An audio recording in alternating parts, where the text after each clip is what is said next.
আজ সোমবার মকর সংক্রান্তির সকাল থেকেই কুয়াশার চাদরে মোড়া গোটা জলপাইগুড়ি জেলা।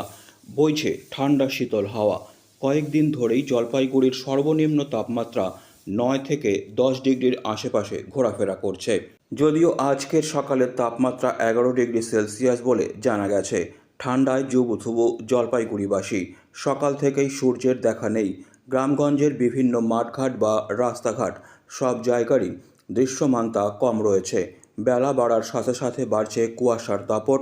সকাল থেকেই চায়ের দোকানে ভিড় জমাতে দেখা গেছে মানুষদেরকে। বলেন না, বয়স্কদের জন্য তো মারাত্মক।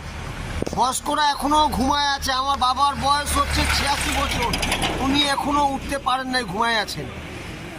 আমি বাড়ির পূজা পাঠ করে এখন বাইর হইলাম ঠান্ডা জলে চান করে। প্রচন্ড ঠান্ডা, প্রচন্ড ঠান্ডা, প্রচন্ড।